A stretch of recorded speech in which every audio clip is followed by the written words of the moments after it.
national unity is now returning to America, and confidence and pride is soaring like never before. In everything we do, my administration will be inspired by a strong pursuit of excellence and unrelenting success. We will not forget our country, we will not forget our Constitution, and we will not forget our God. Can't do that.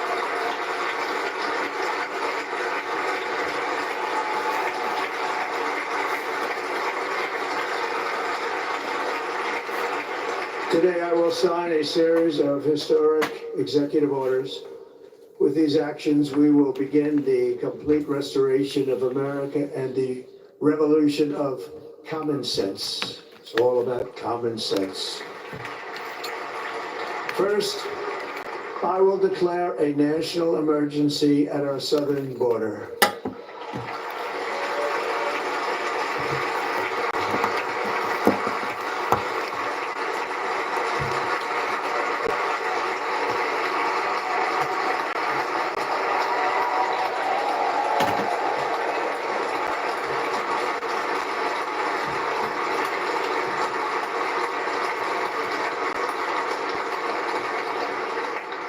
All illegal entry will immediately be halted, and we will begin the process of returning millions and millions of criminal aliens back to the places from which they came.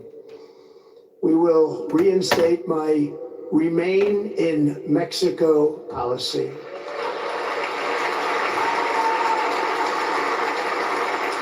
I will end the practice of catch and release. And I will send troops to the southern border to repel the disastrous invasion of our country.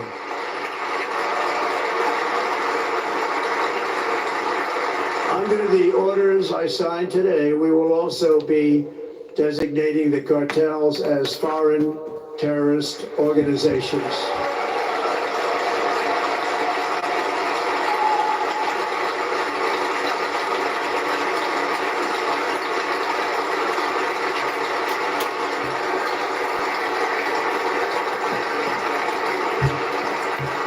By invoking the Alien Enemies Act of 1798, I will direct our government to use the full and immense power of federal and state law enforcement to eliminate the presence of all foreign gangs and criminal networks, bringing devastating crime to U.S. soil, including our cities and inner cities.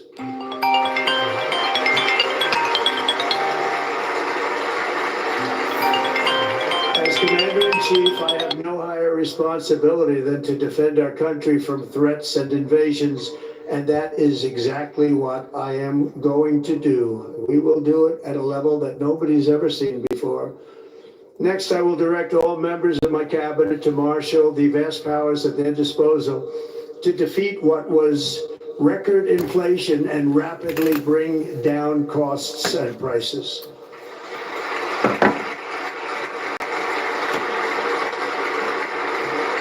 The inflation crisis was caused by massive overspending and escalating energy prices, and that is why today I will also declare a national energy emergency. We will drill, baby, drill.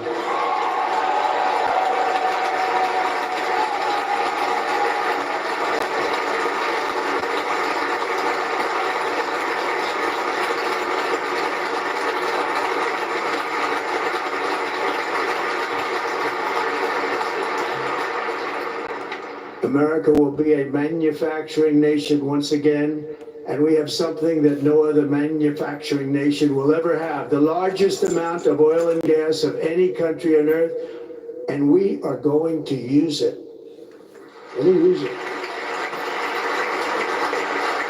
We will bring prices down, fill our strategic reserves up again, right to the top, and export American energy all over the world. We will be a rich nation again, and it is that liquid gold under our feet that will help to do it. With my actions today, we will end the Green New Deal and we will revoke the electric vehicle mandate, saving our auto industry and keeping my sacred pledge to our great American auto workers.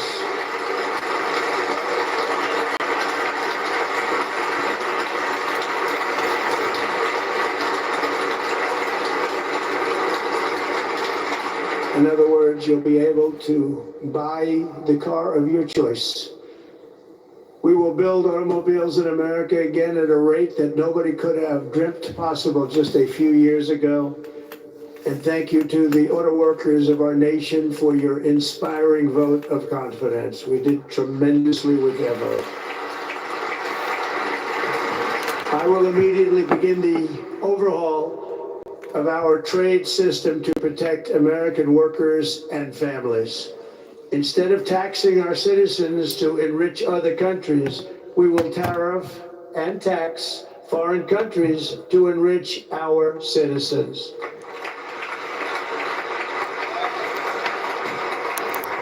For this purpose, we are establishing the External Revenue Service to collect all tariffs, duties, and revenues. It will be massive amounts of money pouring into our treasury, coming from foreign sources.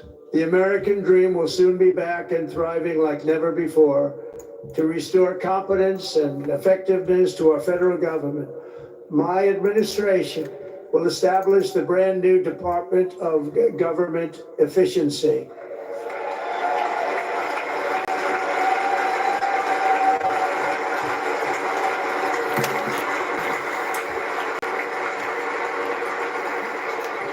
After years and years of illegal and unconstitutional federal efforts to restrict free expression, I will also sign an executive order to immediately stop all government censorship and bring back free speech to America. Very important.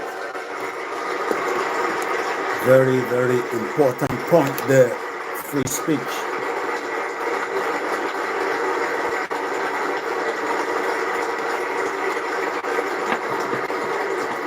Never again will the immense power of the state be weaponized to persecute political opponents.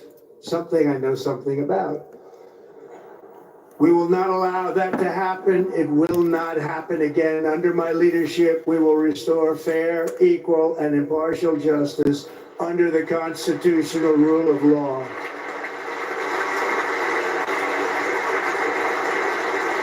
And we are going to bring law and order back to our cities. This week, I will also end the government policy of trying to socially engineer race and gender into every aspect of public and private life.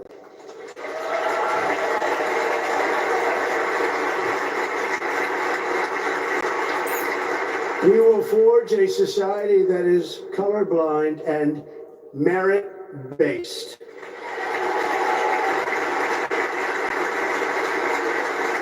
As of today, it will henceforth be the official policy of the United States government that there are only two genders, male and female.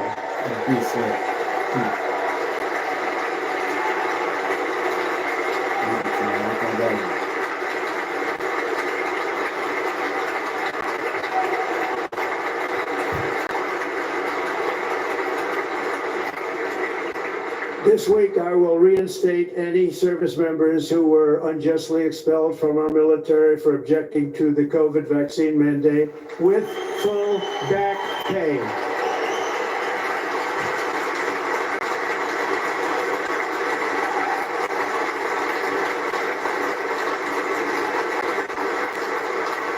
And I will sign an order to stop our warriors from being subjected to radical political theories and social experiments while on duty. It's going to end immediately. Our armed forces will be free to focus on their sole mission, defeating America's enemies.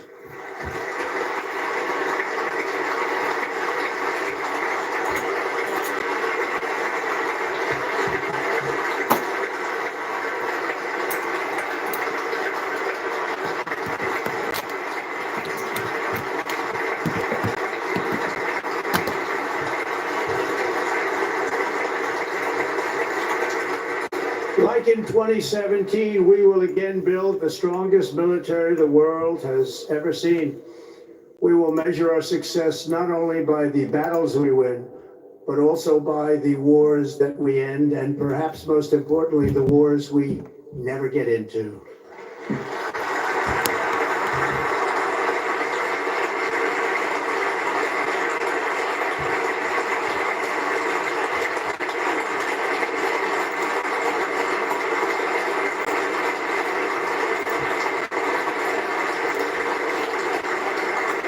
My proudest legacy will be that of a peacemaker and unifier. That's what I want to be, a peacemaker and a unifier.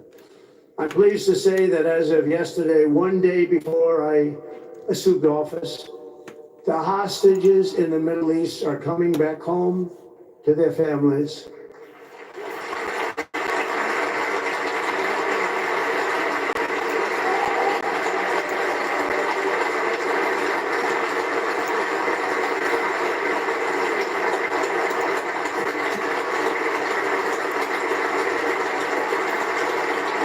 Thank you. America will reclaim its rightful place as the greatest, most powerful, most respected nation on earth, inspiring the awe and admiration of the entire world. A short time from now, we are going to be changing the name of the Gulf of Mexico to the Gulf of America, and we will restore the name of a great president, William McKinley, to Mount McKinley, where it should be and where it belongs.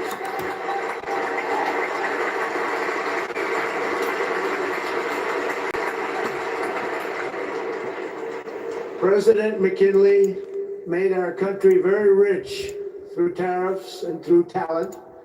He was a natural businessman and gave Teddy Roosevelt the money for many of the great things he did, including the Panama Canal, I won't be long. which is foolishly Switch off the light. been Let me given see something. to Switch the off the country light. of Panama after the United States. Yeah. The United States, I mean, think of this, spent more money than ever spent on a project before and lost 38,000 lives in the building of the Panama Canal.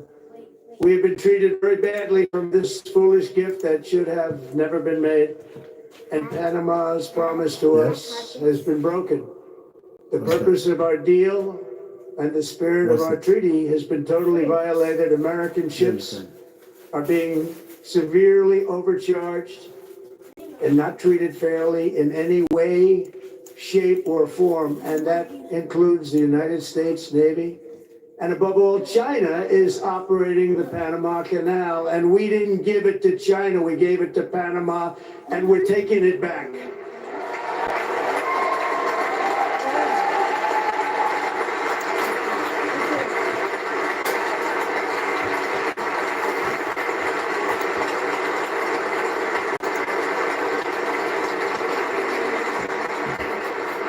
Above all, my message to Americans today is that it is time for us to once again act with courage, vigor, and the vitality of history's greatest civilization. So as we liberate our nation, we will lead it to new heights of victory and success. We will not be deterred. Together we will end the chronic disease epidemic and keep our children safe, healthy, and disease-free.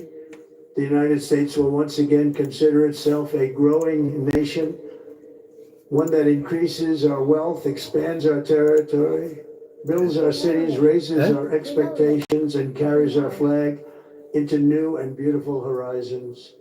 And we will pursue our manifest destiny into the stars, launching American astronauts to plant the stars and stripes on the planet Mars.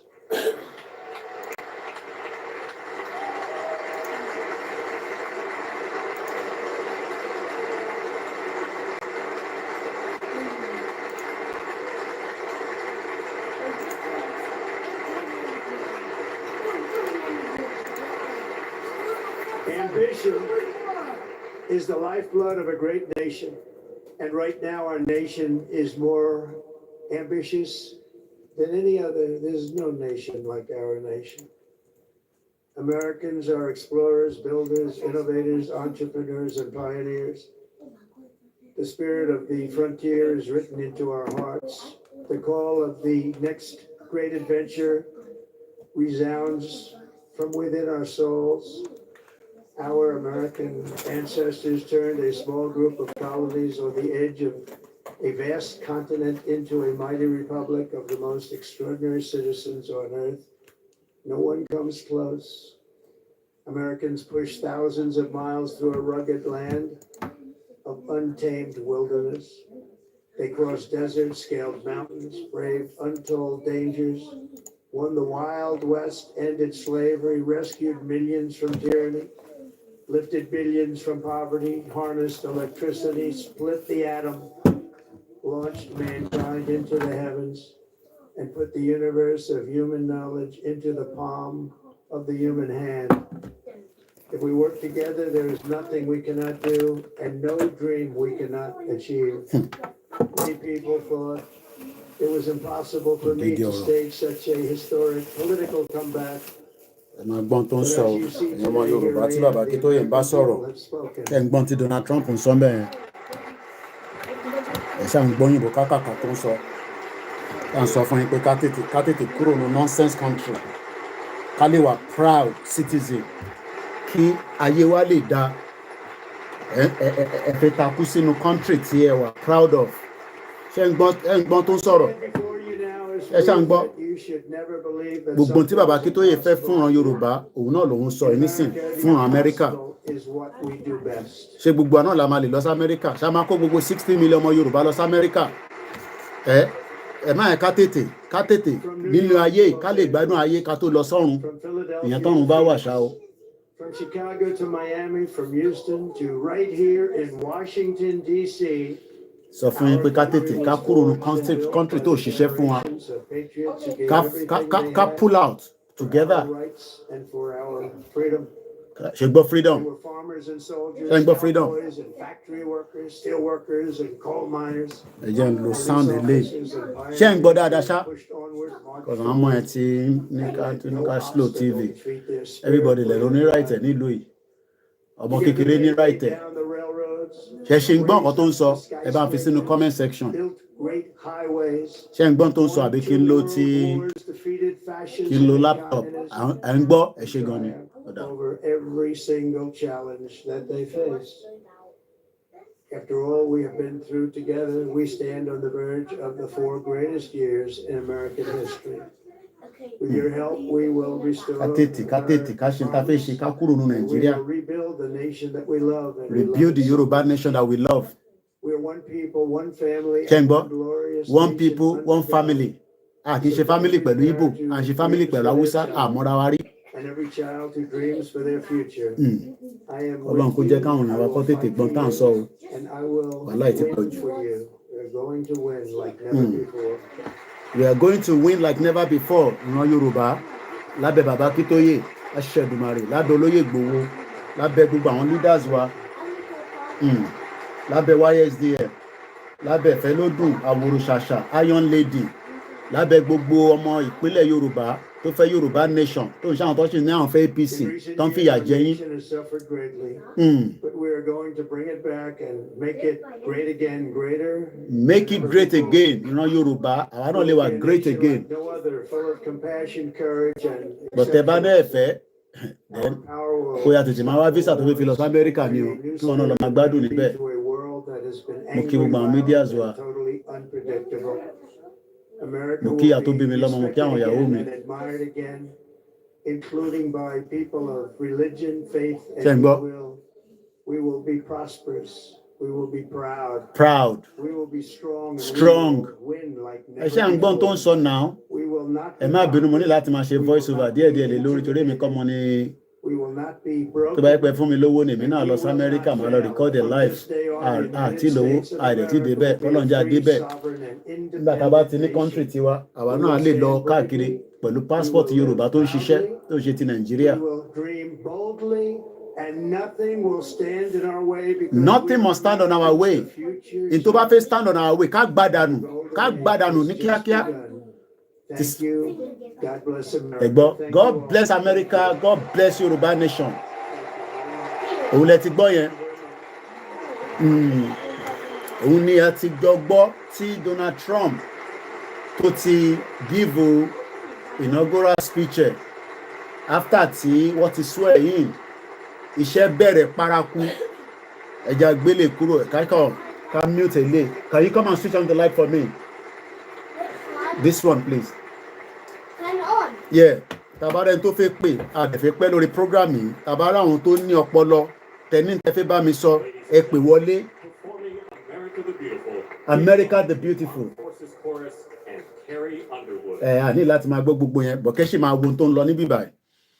Ta ló fẹ́ kíran Yorùbá kó great? Ẹ pè wọlé kẹ́ bá wa sọ̀rọ̀.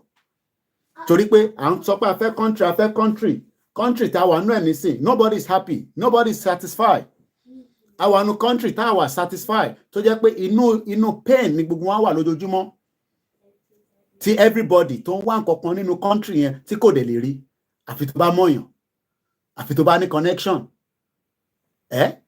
Ìkànnà àwọn tájọ́ ń ṣe Yorùbá nation Ọlọ́run ló yọ ní ìjẹta ó ti dìjẹta nísìn nípa pé ọlọ́pàá tó ń gba bribe òun kọ́ ló ń rìkọ́dù wọn bó ṣe lọ mú nìyẹn wọ́n na ṣégè sí lára etí ẹ̀ báyìí ó ní ó sì ń hó wọ́n ní tó bá lu aago nísìn tó bá kọ̀ mú síbí etí ẹ̀ ń hó láti jẹta etí yẹn sì ń hó. Is that the kind of country tó fẹ́? So ìyẹn ló fẹ́ kémi padà sínú country yẹn tí mò ń rìkọ́dù ọlọ́pàá tọ́lọ́pàá gbá mi létí tó yẹ kọ́lọ́pàá máa gba bribe. Ta ni ká blame? Ṣé ọlọ́pàá ni ká blame ni àbí government tó san salary fún wọn? Because tí salary bá ń lọ dáadáa tán fún wọn ní gbogbo ẹ̀tọ́ wọn ṣé ọlọ́pàá tún máa wá gba bribe? So why are we like this? They say we are talking, we are telling you the truth, but ẹ fi gbọ́ títọ́. Because the truth is bitter. Òtítọ́ korò. Àbí bẹ́ẹ̀ kọ́, ìwọ tó láǹfààní àti lọ sí Amẹ́ríkà, wọ́n wá ń sọ̀rọ̀ pé ìrun ẹ̀ náà wà nínú danger. Ó ní ká shut up. Kí ló kí ni wàhálà ọmọ Koiki yẹn ti pọ̀ jù? Ìwọ nìkan ni Yorùbá nation ká lára ni. Shut up. Ìwọ dẹ̀ wà ní Amẹ́ríkà níbi tí freedom of speech, níbi tí accessibility of welfare àti many things. Àbí bẹ́ẹ̀ kọ́? A wà nínú country tí gbogbo wa tí ó ń pè ní wa lójoojúmọ́ a dẹ̀ ní ká kúrò ńbẹ̀ ká gba country tiwa ìyẹn ló ń dìjà. Àwa di enemy síra wa lára. Àbí? And everybody wants to go to America. Àbí? Everybody wants to visit America at some point. Everybody wants to go to America. Àbí bẹ́ẹ̀ kọ́? Everybody wants to visit America. Èmi ò tí débẹ̀ rí, èmi náà ń bẹ Ọlọ́run pé k'Ọlọ́run jẹ́ lè débẹ̀. Brother mi tí mọ́mí wọn ṣaláìsí, ó máa kúrò l'Amẹ́ríkà lálẹ́ yìí. Ó kàn lọ briefly, láti lọ ṣe gbogbo, the burial, final and everything. Ó pè mí lọ́sàn-án yìí láti Amẹ́ríkà. Àbí bẹ́ẹ̀ kọ́? Ó máa padà sí London ní àárọ̀ ọ̀la. Ó máa kúrò lálẹ́ yìí, ó máa dé láàárọ̀ ọ̀la lágbára Ọlọ́run kọ́ lọ́ máa ṣọdé. Bó ṣe jẹ́ kílẹ̀ ayé rí nìyẹn. Ó wá tún sọ kọ́kọ́ fún mi. Ó ní tóun bá ti dé báyìí ó náà gbọ́dọ̀ máa travel káàkiri àgbáyé ni. Ẹ mọ̀ pé mo sọ fún yín pé òun ló jẹ́ kí n mọ̀ pé Popsi wá lọ sí Argentina lọ wo football ní 1978 World Cup. Why are we like this? Kí ló dé tí à ń sọ̀rọ̀ tí a wà inspired pé kẹ́mi wá tẹ̀ kúrò lára Nàìjíríà? Ẹlòmíì á tún máa wá comment. Ẹlòmíì á tún máa bú wa. Àbí bẹ́ẹ̀ kọ́? Ẹlòmíì á ní tiẹ̀ ti pọ̀ jù. Ṣóhun nìkan ni kí ló dé? Èhun nìkan ni. Gbọ̀ntẹ́lẹ̀ ń fẹ́ sọ.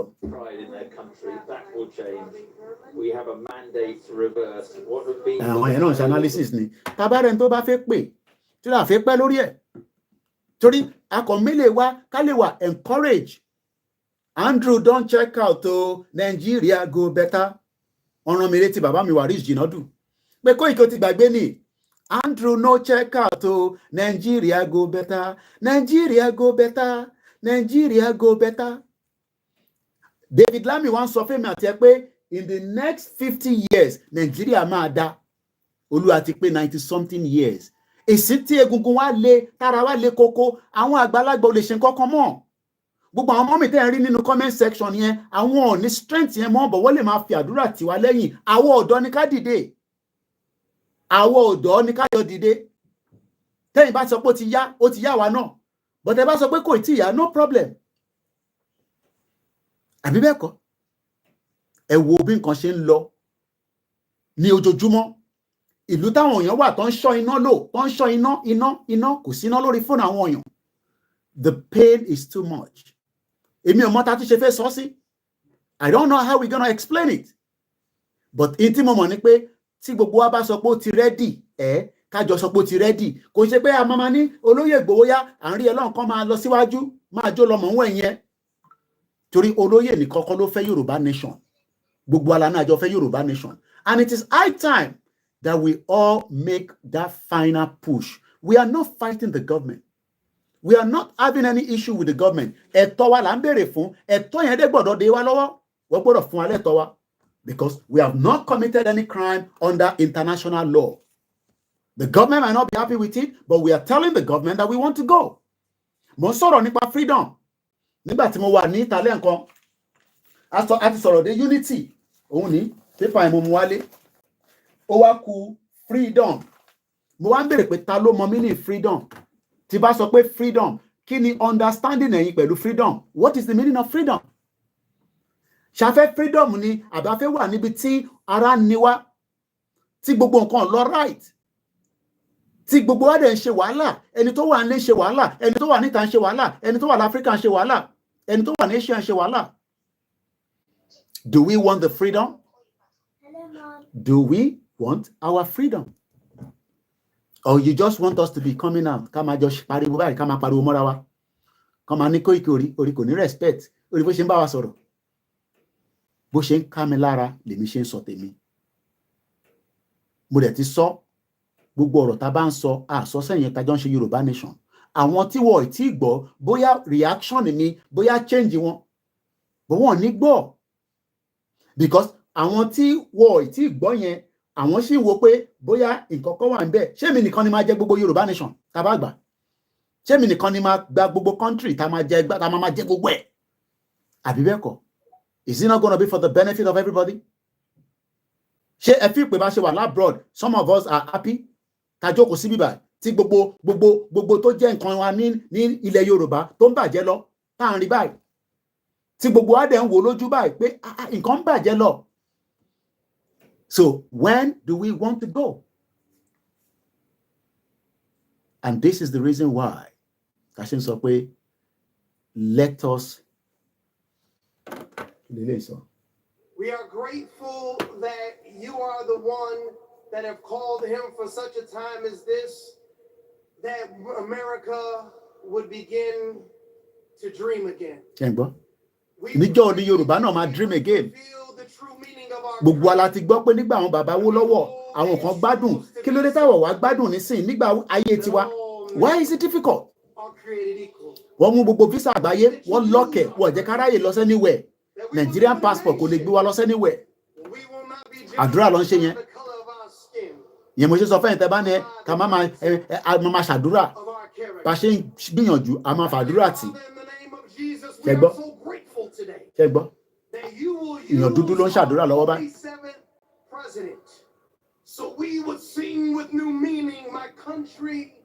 Ṣẹ́gbọ́? My country. Ṣé o lè náwó sókè kó ní Nigeria my country? Ṣé o lè náwó sókè kó sọ pé Nigeria my country?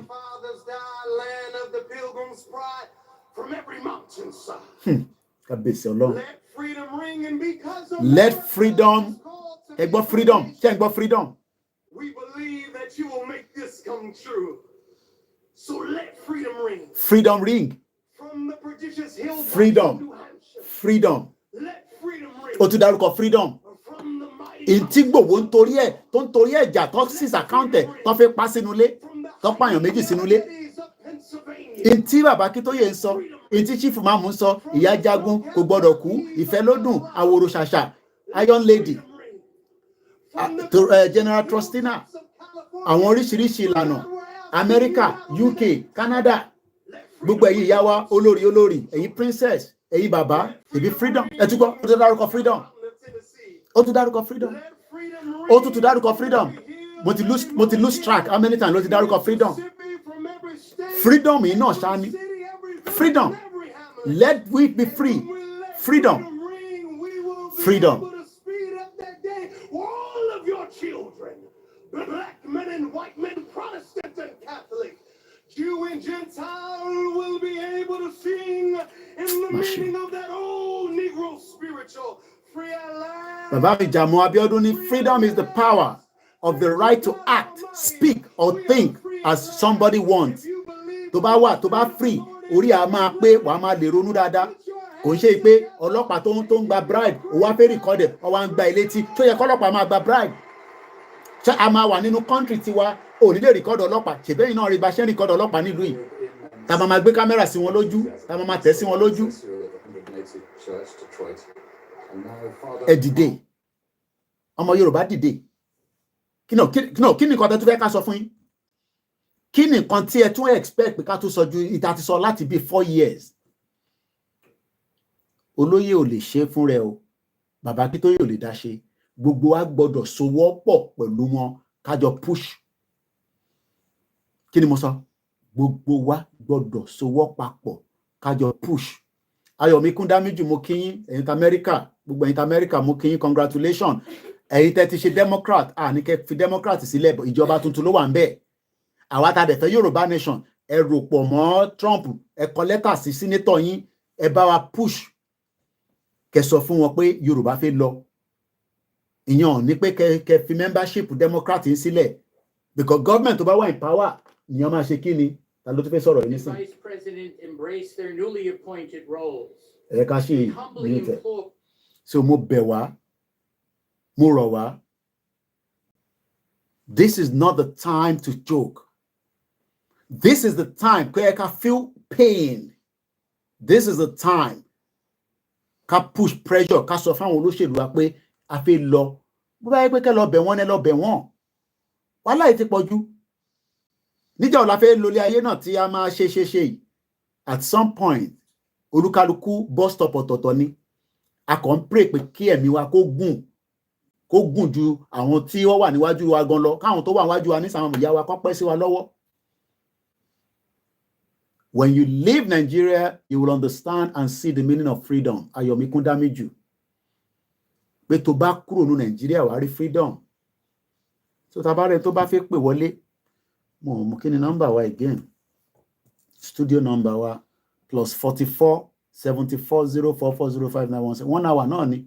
Mo kàn ní ká jàǹfààní ká rí àbí ká má ní àwọn àwa náà ṣe nǹkan international platform la wá.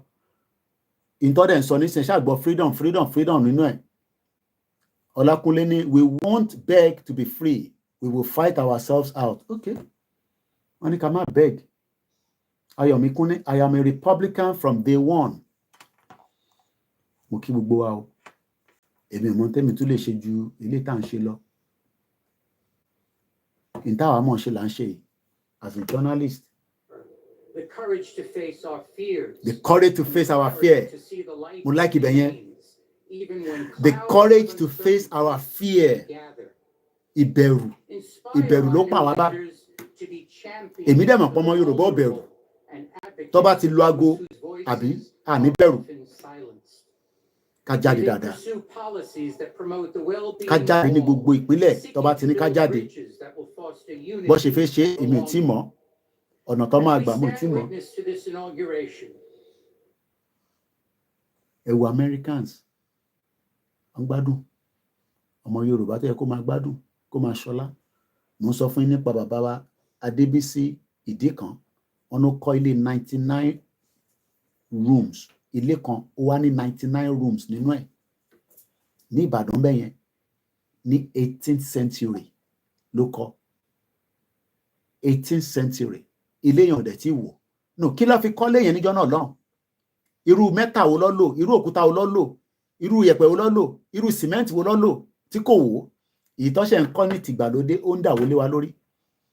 Freedom. Independent.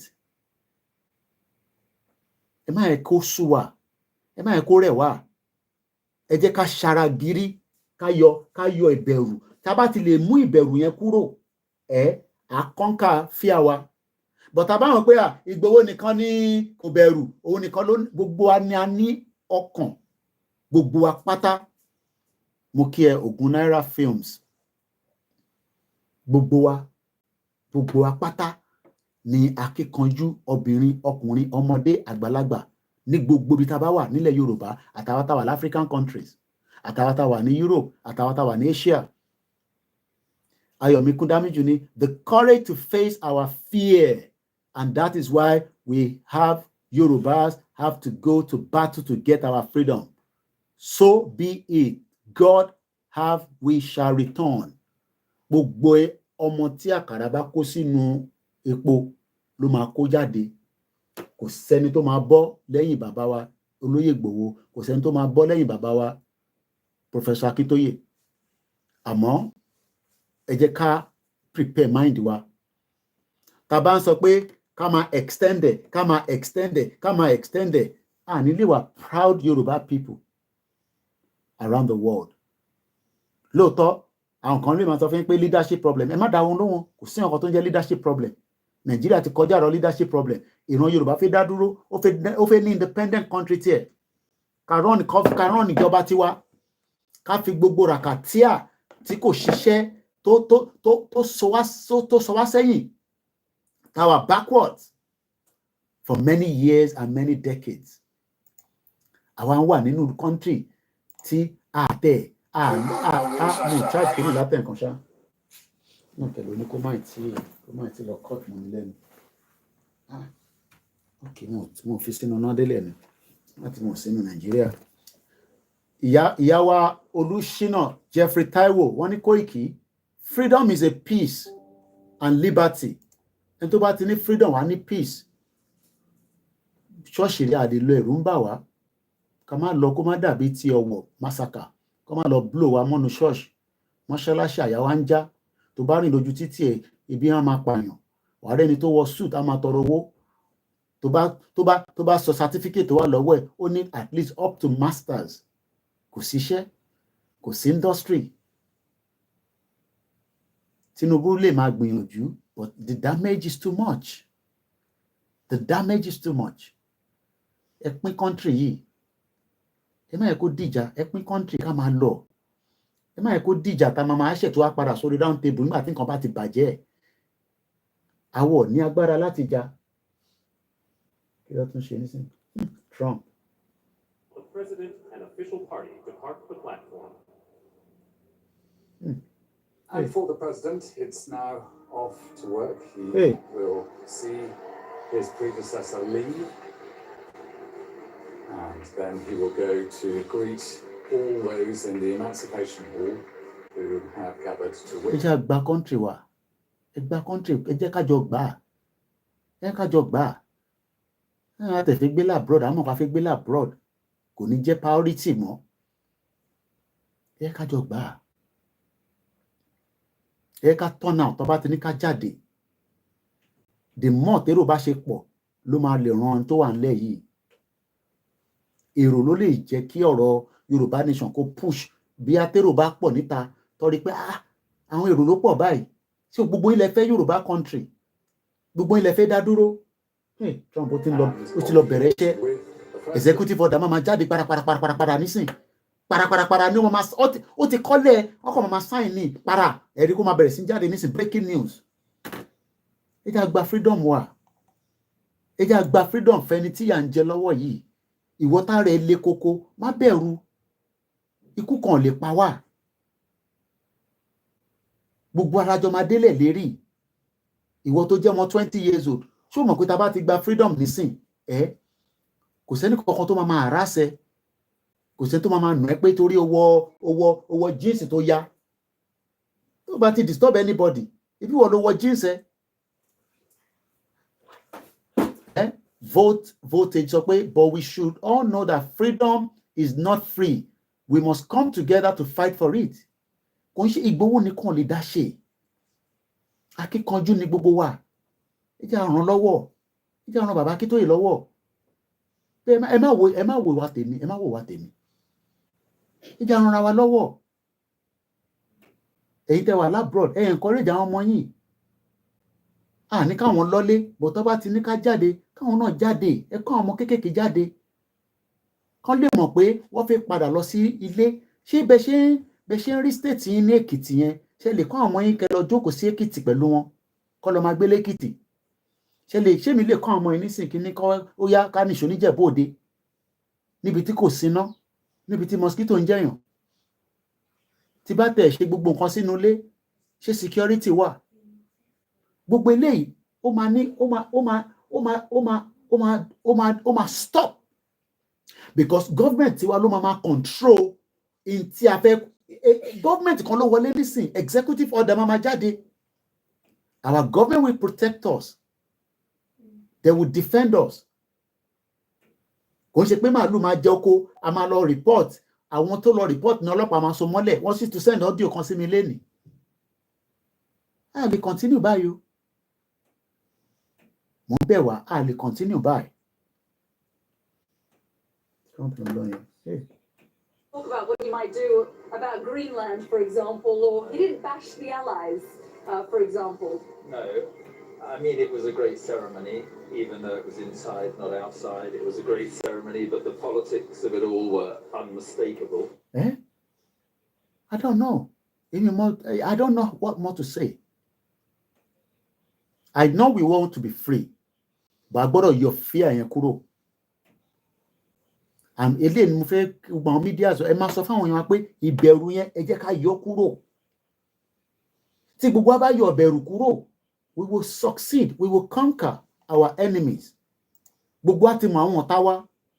Mr. Babatunde ni freedom is critical for the citizens of any nation. Ìdí tó bá ti sí freedom kò lè dàbí kódà bó bá lówó nínú àyà máa já. Kò ṣe pé máa wẹ̀yìn ẹwé yá Koiki máa jó lọ ká máa wòyìn. No, we all have to be involved. We all have to be participator of it. It's not about money alone now. It's about our own participation. Gbogbo àwọn tẹ́yìn rí tán rẹ́rìn tán jó tán rẹ́rìn. People fought for it. Àwọn kan ló jà fún wọn. They fought for it. They took themselves out from the British bondage. British ò care. Ká máa gba visa. Okay. Ọlọ́run jẹ́ kó rí visa fún wọn. Kó rí fáwọn family tèmi náà. Èmi náà ń bẹ Ọlọ́run pé kó rí fáwọn family mi. Kó tẹ̀ wá kí mi ní bíbá. Ẹ máa kí ọdún yìí ká tún máa sọ pé ó bá di December máa sọ̀rọ̀. A sì wà at the beginning of the year. Mobilization ó wà important. Ẹ̀yin tẹ́ mọ̀ nípa mobilization ẹ má fi àwa iṣẹ́ tèmi mọ̀ lélẹ̀ ẹ̀yin tẹ́ mọ̀ láti mobilize ẹ bẹ̀rẹ̀ sí í ṣe mobilization yìí. Ẹ jọ̀ọ́ mò ń bọ̀.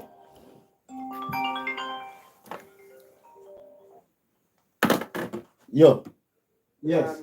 In a humbling way, and they've been a humbling reflection by the president taking office of the awe of the office of president. Back in 2016, Donald Trump uttered that phrase, "American carnage." Was this the same, a similar speech, more American carnage? Well, there was certainly some American carnage in there. It's certainly of that 2016 speech. But this time, I think with hope peppered into it, hope as he would say, láti gbọ́ iṣẹ́ tán sanwó fáwọn ènìyàn. Lèmi náà sọ bíbá. Yeah, we are pushing, but ṣẹ́yìn náà ń bá wa push. Ṣé ti bá lọ sórí page yìí ṣe ń bá wa share program? Ẹ fi dá media nìkan. No, it's in everybody. We are all involved. We have just 15 minutes to end the program.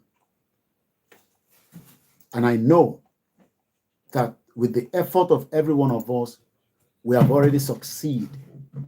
We have succeeded, but it is not by mouth. We can only help ourselves by turning out in great masses when the call is out. We are not coming out to fight the government. We are coming out to ask for our rights. Yes, we know that there will be so many things that the government will want to do, but about what? 5 million in Lagos, 1 million in Ogun State, 2 million in Oyo State, Ibadan, 1 million or 500,000 in every other state, and the diaspora, no. More in diaspora, job and everything, but I gotta considerate. Let me see. Kébi pa wọ́n kí àwọn sọ pé kò sóúnjẹ nílé. Kí ni kàn wọ́n pẹ̀lú yẹn? So I am very sure that we have already succeeded. Hillary Clinton, ó gbìyànjú. Bill Clinton, ó gbìyànjú. At least ọkọ ẹ̀ ṣe rí, ìyàwó fẹ́ ṣe wọ̀ fún láyè. George Bush, Barack Obama. To deal with immigration, they are not. Ẹ ṣáà rí wọn lórí screen bí báyìí náà. Barack Obama. Àsìkò Trump á sàn wá o, àwọn ọmọ Yorùbá á ṣàṣeyọrí nínú ìtagbédání. A lot will still be discussed as we go further. I just thought that bí ṣe sáré wọlé pé kákọ́ security bẹ̀rẹ̀ máa tight. Security bẹ̀rẹ̀ máa ṣe kí ni? Ó máa tight.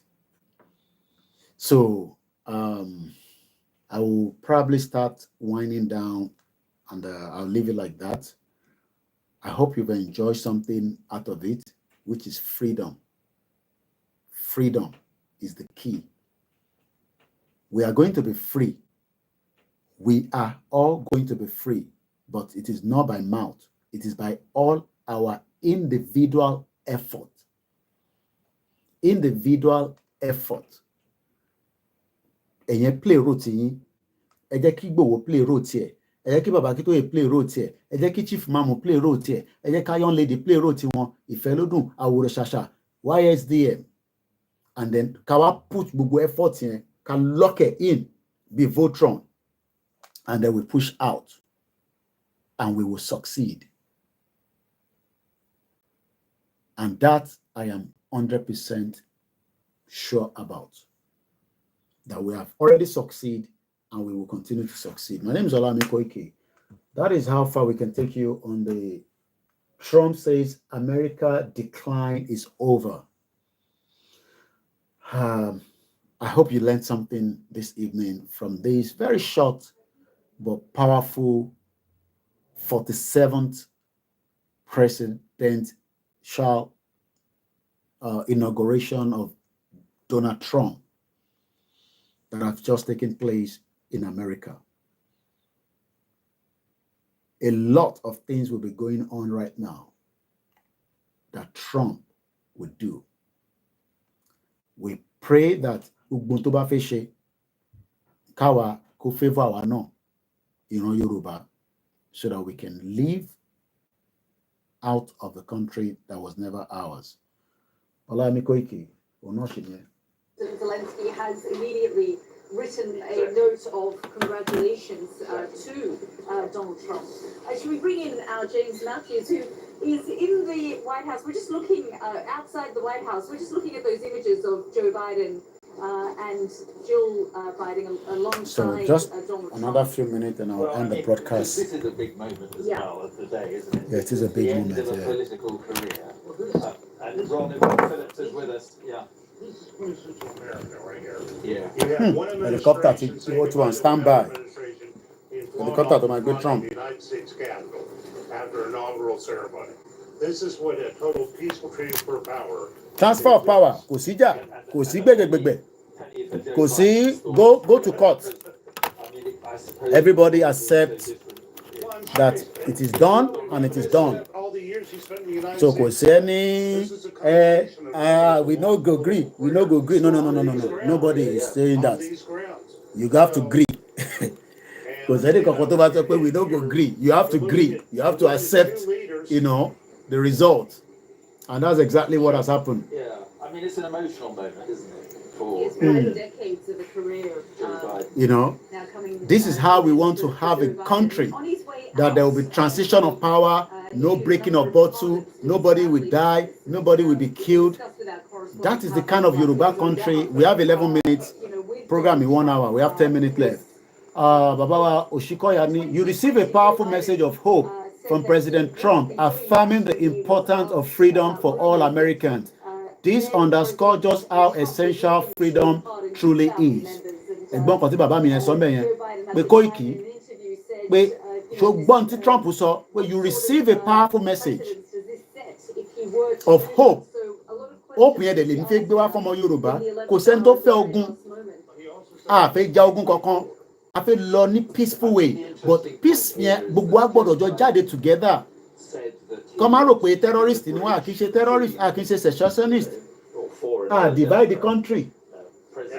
À ń fẹ́ self-determination tiwa lórí ilẹ̀ wa. Hey, mo fẹ́ kí Yorùbá president náà kó wà ní motorcade tínú wọn máa dùn. Ṣé àwọn gbogbo ẹ̀ lórí bó ṣe ń lọ ní bíbá? To Donald Trump, and it turned out, I mean, well, let's be frank, disastrously for him. I think right here what you're watching is really what America is seeing politically. You're watching someone who's had a long... Káwa náà kí president wa fẹ́ kó fẹ́ jáde tán báyìí ká máa rí nínú wa máa dùn pé Yorùbá country. Ẹ ṣé gan ni brother mi Òṣìkọ́yà, mo kéwòn tẹ́ wò mí láti ilẹ̀ Yorùbá, Simple Rhyme mo kí ẹ, ìyàká comfort ní kí mo kí yín, mo kí gbogbo ẹ̀yin tẹ́ wà lábẹ́ òtò ní tẹ́ṣí wà níbi iṣẹ́. We have just 9 minutes. With a very large country, with a lot of votes. Okay, let's go back to Alistair Bruce, who will talk us through this this moment. We just witnessed the departure of Kamala Harris, former Vice President, with her husband, and it marked the end of her service. And the end of her service. But also, it marked the conclusion of her time in high office after having tried to be the Democratic candidate in the election last year. Now the final departure, former President Biden taking leave of the President of the United States and the First Lady. And the change that will take place for their lives is considerable. Until a few minutes ago, every issue facing the United States was brought to President Joe Biden. That all completely ends as he leaves on what was Air Force One and is now just a helicopter of the United States Marine Corps. Jerry power bó ṣe change, kò sí jágbà, kò sáré ìlú òdàrú, everything wà calm. Bí ṣe káwa náà wà nínú country ni Trump ni àwọn àtìyàwó ẹ̀. Èmi gbádùn ẹ̀ lórí 65-inch screen mi ní bíbá. Ẹ̀ ń gbádùn program yìí, mà gbọ́dọ̀ end ẹ̀. Ǹfẹ́ kó gùn púpọ̀. The First Lady will have a chance to witness the departure of President Biden, who will go off to the joint air base at Andrews. So, Ọlọ́run tó ní ní tí àwọn Americans inú wọn ń dùn, àtẹni tó jẹ́ Democrat, àtẹni tó jẹ́ Republican, kọ́lọ́run kó wọlá tèmi náà kó jẹ́ kínú àwọn ọmọ Yorùbá náà dùn nínú ọdún yìí. Ẹ ṣàmì, kọ́lọ́run jẹ́ kínú wa dùn nínú ọdún yìí látara pé ìta ń fẹ́ kó tètè tó wa lọ́wọ́, kó má sùn ju bó ṣe yẹ lọ. Ká máa sọ pé this time next year, inú wa ti ń dùn, ó kéré níwájú tọ́lọ́run lè ṣe. Gbogbo ẹ̀yin wòlíì tẹ́ ń bá wa ṣàdúrà, àtẹ̀yin tẹ́ kì í ṣe wòlíì, èmi ò lè pàṣẹ níbí ìbà torí in tí mo lè sọ ni pé ẹ̀yin ìyá wa, ẹ̀yin bàbá wa, ẹ̀yin àfáà, ẹ̀yin wòlíì, ẹ̀yin babaláwo, ẹ wọnú ilé àdúrà lọ fún ìwọ̀nba díẹ̀ tó kù kó tó ṣe announcement bá máa jáde fún rally. Ẹ wọnú ilé àdúrà lọ on our behalf.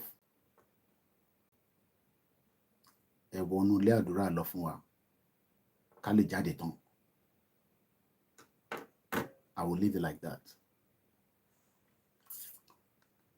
Ẹ̀yin tí Ọlọ́run fún ní ìmọ̀, ẹ lè bá wa communicate pẹ̀lú whatever tí ó wà níbi tó wà.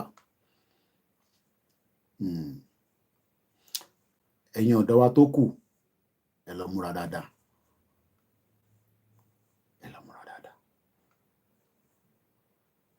Ẹ lọ múra dáadáa. Àwa náà ń bọ̀. Confirm. I will leave it like that. Koikimedia bringing the work closer to your doorstep. Babatunde tún sọ̀rọ̀ lẹ́ǹkan wọ́n ní, I have complete confidence in your cause and I trust that with determination and faith we will achieve it together. Kò ń ṣe mi o, gbogbo wa ni o. I can't do it alone. We all have to be prepared. Ẹ má kí yẹ ẹ̀ kó escape mọ́ wa lọ́wọ́. Mo sọ fún yín pé ilé ọmọ ń bá bàbá lẹ́rù ó kù díẹ̀. Mo kí olóyè Ìgbòho. Mo kí gbogbo àwọn ọba wa. Mo gbọ́ bàbá wa kan tó sọ̀rọ̀ pé torí yín náà la ṣe ń ṣe wàhálà kò ń ṣe torí àwa nìkan. Gbogbo ohun tó bá yẹ kẹ́ bá wa ṣe lẹ́yìn ní tìbílẹ̀ ẹ̀yin máa bá wa ṣe lọ. Mo kí gbogbo àwọn àmọ̀tẹ́kùn OPC eléyìí OPC tọ̀hún Àgbẹ̀kọ̀yà olóyè nídìí gbogbo wa pátá. We need to be free. Kò dẹ̀ gbọ́dọ̀ pẹ́ ju bó ṣe yẹ lọ. Koikimedia bringing the work closer to your doorstep. Bye for now.